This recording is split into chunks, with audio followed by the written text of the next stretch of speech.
Hello everyone, welcome back to our YouTube channel. तो दोस्तों, आज के वीडियो को शुरू करने से पहले सबसे पहले मैं आपको ये बता देता हूँ कि जो 90% हमारे स्टूडेंट्स होते हैं वो इकोनॉमिक्स के जनरल जो बेसिक कंसेप्ट होता है उसी पे गलतियाँ करने लगते हैं।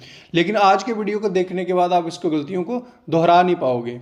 ठीक है दोस्तों, इस वीडियो में हम कवर करेंगे इकोनॉमिक्स का मीनिंग क्या होता है, स्कार्सिटी और उसकी चॉइसेस, अपॉर्चुनिटी कॉस्ट क्या आती है, माइक्रो और मैक्रो इकोनॉमिक्स क्या होती है, और इनसे रिलेटेड जुड़े हुए मोस्ट इंपॉर्टेंट क्वेश्चंस जो कि बेस्ड होंगे प्रीवियस ईयर पैटर्न पे। ठीक है दोस्तों, तो आज का जो हमारा टॉपिक है वो है introduction of economics, basic concept and principle. बिल्कुल ही बेसिक से बिल्कुल ही आराम से विद एग्जाम्पल के साथ आपको समझाया जाएगा ताकि आपके पूरे कंसेप्ट क्लियर हो जाए।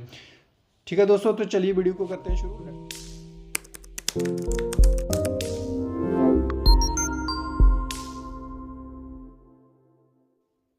क्वेश्चन नंबर फर्स्ट हमारा है, who is known as the father of economics.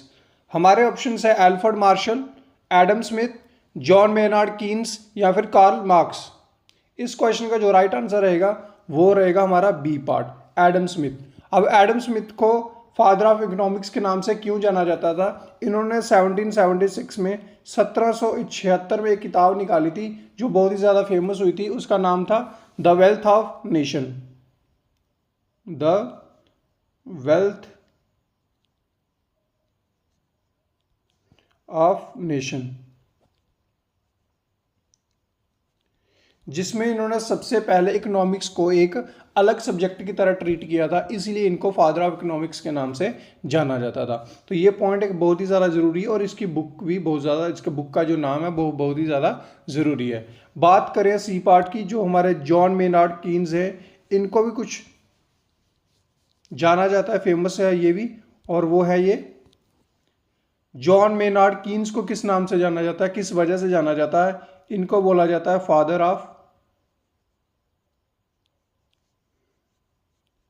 Of macro economics.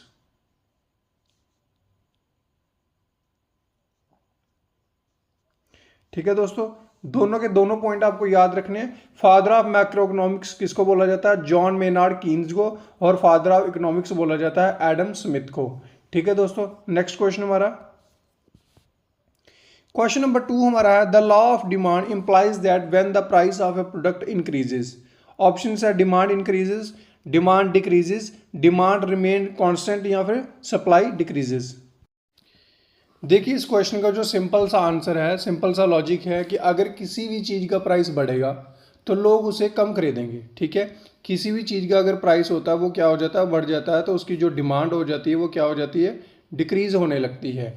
ठीक है, प्राइस और डिमांड के बीच का जो रिश्ता होता है वो इन्वर्स होता है, यानी कि उल्टा होता है। ठीक है, फॉर एग्जाम्पल, अगर एग्जाम्पल के तौर में मैं आपको बताना चाहूँ, किसी भी आईफोन का रेट अगर 50,000 से, सपोज करो किसी आईफोन का रेट आज 50,000 है, तो कल को उसकी कीमत सीधी 1 लाख अगर हो जाती है तो उसमें जो उसकी डिमांड होगी उसमें गिरावट आएगी, उसको लोग कम खरीदेंगे।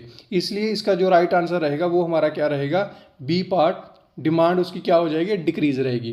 तो मैंने सबसे पहले ही आपको बता दिया, अगर उसकी जो क्या वो हो जाती है, इंक्रीज हो जाती है, उसकी जो प्राइस उसका इंक्रीज हो जाता है तो उसकी जो डिमांड होगी वो कम हो जाएगी। लेकिन अगर उसका प्राइस कम होगा तो उसकी डिमांड हाई हो जाएगी। नेक्स्ट क्वेश्चन हमारा, which of the following is a micro economics topic?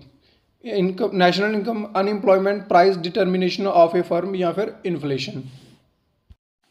देखिए, सिंपल से एक मैं इस क्वेश्चन को आपको ब्रेक डाउन करके बताता हूँ। माइक्रो का मतलब होता है छोटा, स्मॉल। ठीक है, इसी से आपको पता चल जाएगा कि क्या होता है। माइक्रो का मतलब जैसे मैं आपको पहले बता चुका हूँ क्या होता है, स्मॉल होता है। जब हम किसी एक इंसान, एक कंपनी या किसी एक स्पेसिफिक इंडस्ट्री की बात करते हैं तो वो किस में फॉल होता है, माइक्रो इकोनॉमिक्स में होता है। ठीक है, पर्टिकुलरली इंडिविजुअल आप बोल सकते हैं। ठीक है, किसी एक कंपनी, एक इंसान, किसी एक या फिर एक किसी इंडस्ट्री की बात करते हैं तो वो माइक्रो इकोनॉमिक्स में आते हैं। बाकी बात करें अगर नेशनल इनकम की, अनएम्प्लॉयमेंट की या फिर इन्फ्लेशन की, ये सारे के सारे आते हैं हमारे मैक्रो इकोनॉमिक्स में, यानी कि नेशनल लेवल के होते हैं, तो इसलिए इसको क्या बोला जाता है, मैक्रो इकोनॉमिक्स बोला जाता है। तो इस क्वेश्चन का जो राइट आंसर रहेगा वो रहेगा हमारा C part, price determination of a firm. ठीक है, फर्म इंडिविजुअली होती है, आपको पता है। तो इस क्वेश्चन का इसलिए कहाँ पे टॉपिक जो रिलेटेबल करता है माइक्रो इकोनॉमिक्स के साथ, वो करता है हमारा प्राइस डिटर्मिनेशन ऑफ फर्म। इसलिए मैंने आपको ब्रेक डाउन करके बता दिया कि माइक्रो इकोनॉमी, ताकि कोई भी आपका अगर ऑप्शन से चेंज हो तो आप उसका आंसर आसानी से दे पाओ। नेक्स्ट क्वेश्चन हमारा, opportunity cost mean. Opportunity cost का मतलब क्या होता है? The cost of production, the price of a product, the value of the next best alternative forgone, या फिर total revenue minus total cost. देखिए, सबसे पहले मैं आपको ये समझाना चाहता हूँ कि जो अपॉर्चुनिटी कॉस्ट होती है वो होती क्या है। मैं एग्जांपल के साथ आपको समझाऊंगा ताकि आप बेटर तरीके से अंडरस्टैंड कर पाओ। फॉर एग्जांपल, जब आप एक चीज़ को चुनते हो, ठीक है, जब आप किसी एक चीज़ को चुनते हो तो दूसरी चीज़ जो सबसे आपकी बेस्ट होती है उसको आपको छोड़ना पड़ता है, तो उसी को आपको क्या बोला जाता है? अपॉर्चुनिटी कॉस्ट बोला जाता है। फॉर एग्जाम्पल, मैं आपको एक एग्जाम्पल देता हूँ। मान लो कि आज आप पढ़ाई कर रहे हो, ठीक है, आज आप क्या कर रहे हो? पढ़ाई कर रहे हो और पार्टी में नहीं गए, ठीक है, तो पार्टी की जो मस्ती होगी वो आपकी क्या कहलाएगी? अपॉर्चुनिटी कॉस्ट कहलाएगी। यानी कि आज आप स्टडी में बिजी हो, ठीक है, आज आप कहाँ बिजी हो? स्टडी में बिजी हो, जाना कहाँ था आपको? पार्टी में। तो जो पार्टी की आपने मतलब उसको योगदान दे दिया, उसको आपने क्या कर दिया? क्विट कर दिया कि नहीं जाना सही समझा, तो पार्टी वाला जो एरिया है, पार्टी वाला जो चीज़ थी वो आपका क्या कहलाएगी? अपॉर्चुनिटी कॉस्ट कहलाएगी। तो इस क्वेश्चन का जो राइट आंसर रहेगा वो हमारा क्या रहेगा? C part, the value of the next best alternative forgone, ठीक है, C part is the right answer. I hope कि आपको सारे के सारे क्वेश्चन आपको बेटर तरीके से समझ आ रहे हो। नेक्स्ट क्वेश्चन हमारा, क्वेश्चन नंबर 5 हमारा है, which curve show the relationship between tax rate and tax revenue. हमारे ऑप्शन है Lorenz curve, Laffer curve, Phillips curve, या फिर एंजल कर्व। इस क्वेश्चन का राइट आंसर रहेगा हमारा B part, Laffer curve. Arthur Laffer नाम के जो व्यक्ति थे उन्होंने कहा था कि अगर टैक्स में रेट, जो टैक्स रेट हो जाएंगे वो अगर बहुत ज़्यादा क्या हो जाएंगे?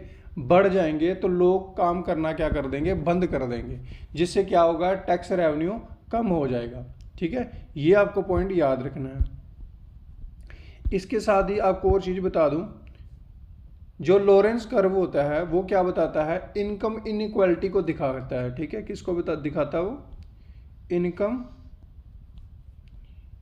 इनइक्वालिटी, नोट डाउन कर लेना, ठीक है दोस्तों। इसके बाद आता है फिलिप कर्व। जो फिलिप कर्व होता है वो बताता है इन्फ्लेशन,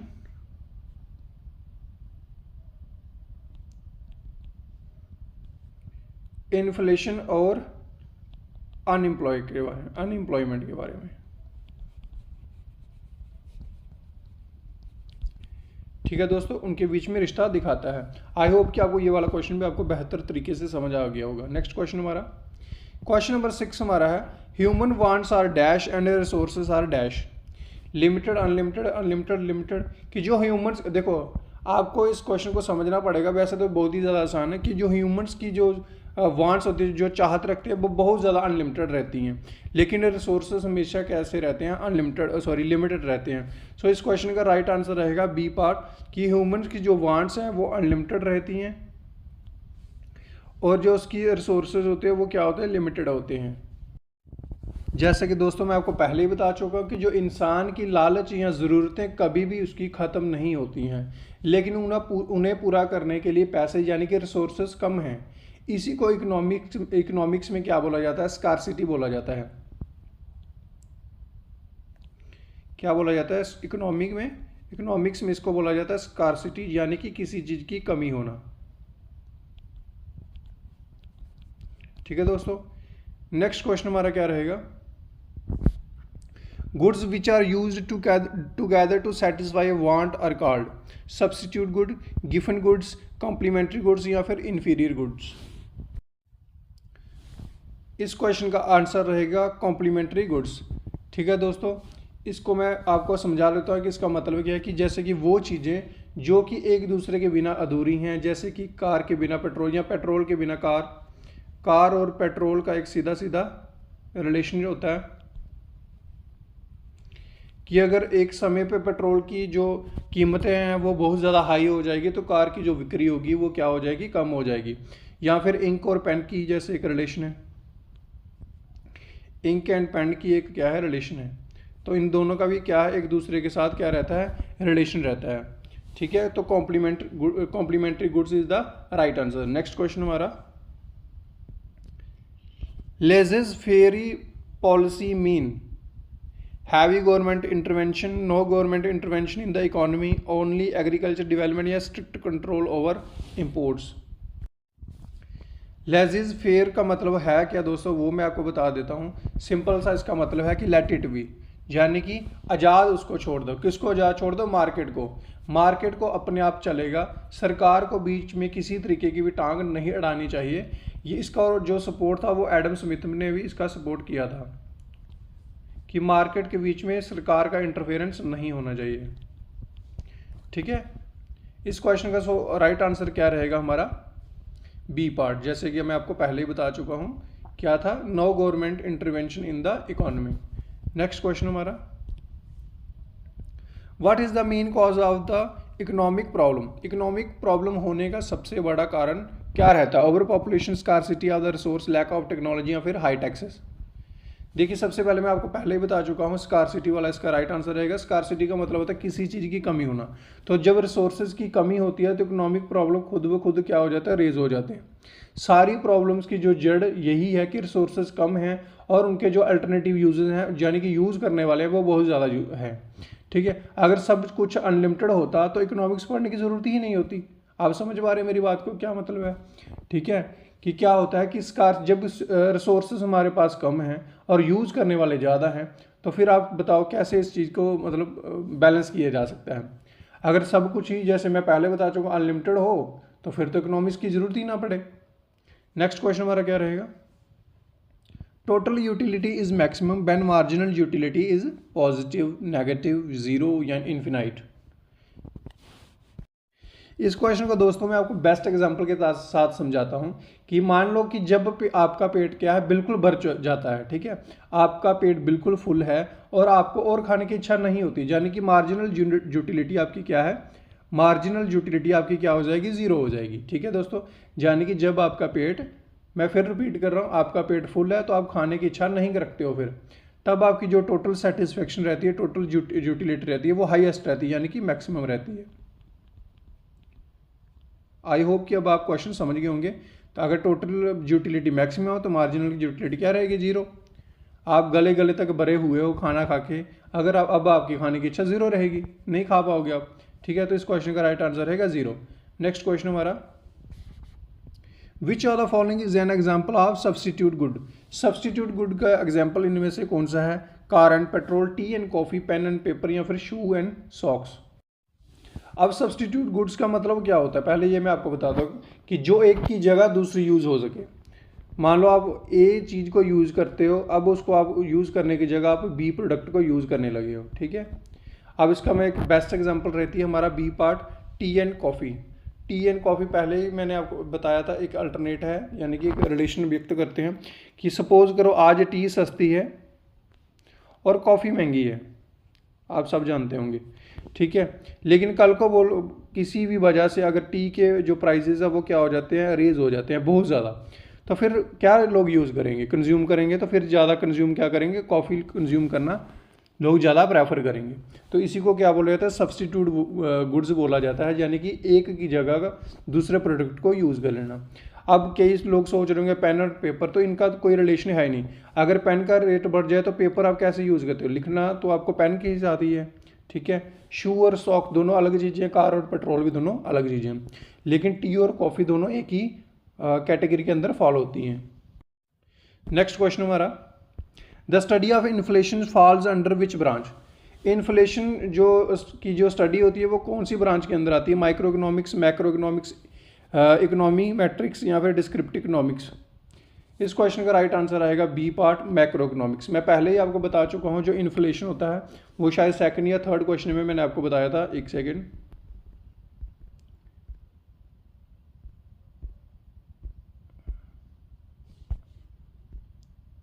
कहाँ गया? ये क्वेश्चन नंबर 3 में मैंने आपको पहले ही बताया था, जो इन्फ्लेशन होता है वो आपका मैक्रो इकोनॉमिक्स में आता है। ठीक है, मैक्रो इकोनॉमिक्स यानी कि जो नेशनल लेवल के जो डिस्कशन वाली चीज़ें होती हैं, नेशनल लेवल पे जिसका डिस्कशन होता है वो आपका किस में आता है? मैक्रो इकोनॉमिक्स में आता है, ठीक है। और मैक्रो इकोनॉमिक्स के फादर कौन थे वो आप मुझे कमेंट बॉक्स में बताओ, वो मैंने आपको पहले ही बता दिया। वीडियो को पॉज करके कमेंट बॉक्स में ज़रूर बताना, ठीक है। इन्फ्लेशन क्या होती है? इन्फ्लेशन पूरे देश को इफेक्ट करती है, ठीक है। क्या होती है? इन्फ्लेशन का मतलब होता है महंगाई। तो इन्फ्लेशन किसी स्टेट को स्पेसिफिकली इफेक्ट नहीं करती है, ठीक है। अगर इसका जो प्रभाव पड़ेगा, इफेक्ट करेगी, तो पूरी की पूरी कंट्री को इफेक्ट करेगी ये, ना कि एक स्पेसिफिक स्टेट यूटी किसी एक चीज़ को, ठीक है। इसलिए ये किसका पार्ट है? मैक्रो का पार्ट है, ठीक है दोस्तों। नेक्स्ट क्वेश्चन हमारा, गिवन goods are those for which demand rises when prices fall, prices rise, income falls या फिर इनकम राइजेज। सबसे पहले मैं तो आपको ये बता देता हूँ कि गिवन गुड्स होती क्या हैं। गिवन गुड्स वो प्रोडक्ट होते हैं अगर उनकी क्या हो जाता है, उनका अगर प्राइस क्या हो जाता है, बढ़ जाए, तो उनकी डिमांड भी क्या हो जाती है, बढ़ जाती है। यानी कि एक स्पेसिफिकली कैटेगरी जिनको लोग कंज्यूम करना प्रेफर करेंगे, चाहे जैसे मैं आपको एक एग्जांपल देता हूँ, वैसे इसकी एग्जांपल देनी नहीं चाहिए, बट सपोज करो आपको अगर वाइन कंज्यूम करते हैं, जो वाइन के कंज्यूम करने वाले लोग होते हैं, उनकी चाहे जितनी मर्जी उसका रेट बढ़ जाए, तो उसकी डिमांड हमेशा उसकी क्या रहेगी, हाई रहेगी। तो जो वाइन आएगी हमारी, वो किस में आएगी, गिवन गुड्स में आएगी। वैसे इसकी जो स्पेसिफिकली जो एक डिफाइन है वो हमारी क्या है, उससे पहले मैं आपको ये बता कि ये सारी चीज़ें ना लॉ ऑफ डिमांड के अंदर आती हैं। और लॉ ऑफ डिमांड हमारा क्या बोलता है? लॉ ऑफ डिमांड बोलता है कि जब डिमांड बढ़ेगी तो प्राइस कम होगा, और प्राइस अगर ज़्यादा तो डिमांड हमारी कम हो जाएगी। लेकिन एक ये एक्सेप्शन होती है गिवन गुड्स के अंदर। क्या होता है कि एक्सेप्शन है, कुछ बहुत ही घटिया क्वालिटी की जो चीज़ें होती हैं जिनमें प्राइस बढ़ने पर भी लोग क्या करते हैं, डिमांड बढ़ा देते हैं, क्योंकि वो उनका मेन खाना होता है, उनको कंज्यूम करना वो रोकते नहीं हैं, ठीक है। आई होप कि आपको ये क्वेश्चन समझ आया होगा। तो इस क्वेश्चन का जो राइट आंसर रहेगा B part, prices high. Next question हमारा, who gave the scarcity definition of economics. Scarcity की डेफिनेशन जो थी इकोनॉमिक्स में वो किसने दी थी? एडम स्मिथ, रॉबिन्स, मार्शल या फिर सैमुअल्सन ने। तो इस क्वेश्चन का जो राइट आंसर है वो रहेगा बी पार्ट, रॉबिन्स ने। रॉबिन्स का जो पूरा नाम था वो था लियोनल रॉबिन्स, नाम था इनका पूरा। इन्होंने कहा क्या था कि जो एक रिश्ता है, यानी कि इकोनॉमिक्स की जो वांट्स है, जो एंड्स है, वांट्स है, उनका स्कार्स के साथ, यानी कि रिसोर्सेज के बीच में एक अहम रिश्ता है। यानी कि कमी तो है ही है, लेकिन फिर भी लोगों को चीज़ें चाहिए। कमी है लेकिन लोगों की डिमांड हमेशा, वांट जो रहेगा वो हमेशा रहेगा, ठीक है। तो इन दोनों के बीच में एक रिलेशन बना रहता है। तो ये किसने बोला था? लियोनल रॉबिन्स ने बोला था। और उनकी जो डेफिनेशन थी स्कार्सिटी की वो इन्होंने ही दी थी इकोनॉमिक्स के अंदर। और स्कार्सिटी का मतलब मैं पहले ही बोल चुका हूँ, आपको बता चुका हूँ। स्कार्सिटी का मतलब होता है कमी, किसी भी चीज़ की कमी होना, ठीक है। नेक्स्ट क्वेश्चन हमारा, which of the following is not a factor of production. इनमें से कौन सा फैक्टर ऑफ प्रोडक्शन नहीं है? लैंड, लेबर, मनी या फिर मैनेजमेंट, एंटरप्रेन्योरशिप। सो इस क्वेश्चन का जो राइट आंसर रहेगा वो रहेगा मनी। अब बहुत सारे मेरे जो हमारे दोस्त हैं वो इस चीज़ पे डाउट कर रहे होंगे कि इसका आंसर मनी कैसे हो सकता है। देखिए मैं आपको सिंपल से शब्दों में बता सकता हूँ कि जो मनी होता है वो होता है हमारा इकोनॉमिक्स टर्म में हम इसे फिजिकल कैपिटल कहते हैं, ठीक है। क्या बोलते हैं? फिजिकल कैपिटल बोलते हैं। लेकिन क्या रहता है, मनी एक करेंसी फैक्टर नहीं माना जाता है जब तक कि क्या हो, उसे इन्वेस्ट ना किया गया हो। जब तक कि वो इन्वेस्टमेंट ना बन पाए तब तक उसे करेंसी फैक्टर नहीं माना जाता है। इसलिए इस क्वेश्चन का जो राइट आंसर रहेगा फैक्टर ऑफ प्रोडक्शन नहीं है, कौन सा, वो रहेगा हमारा मनी, ठीक है। बाकी जो तीनों ऑप्शन है लैंड, लेबर और एंटरप्रेन्योरशिप, ये तीनों किसके फैक्टर है? फैक्टर ऑफ प्रोडक्शन में आते हैं, ठीक है। वैसे तो चार होते हैं, जैसे लैंड, लेबर, कैपिटल और एंटरप्रेन्योर। तीनों के चारों वैसे प्रेजेंट है, लेकिन इसको एक्सेप्शन एक ढूंढनी थी, मनी। इसका मतलब सिंपल सा इस क्वेश्चन में यही होगा कि जो मनी है वो अभी तक इन्वेस्टमेंट नहीं हुई है और वो करेंसी फैक्टर नहीं माना गया है, इसलिए इस ऑप्शन में मनी भी डाल दिया गया है। कॉम्पिटिटिव जो एग्जाम होते हैं ना हमारे, उसमें अक्सर इसी क्वेश्चन को लेकर ना कन्फ्यूजन क्रिएट कर दी जाती है। वो ऑप्शन दे देते हैं मनी या फिर बैंक बैलेंस डाल देंगे, ठीक है। तो आई होप कि इस क्वेश्चन को आप समझ पा रहे होंगे। Next question. तो दोस्तों यही था हमारा आज का वीडियो। आई होप कि आपको वीडियो पसंद आएगा। थैंक यू सो मच दोस्तों।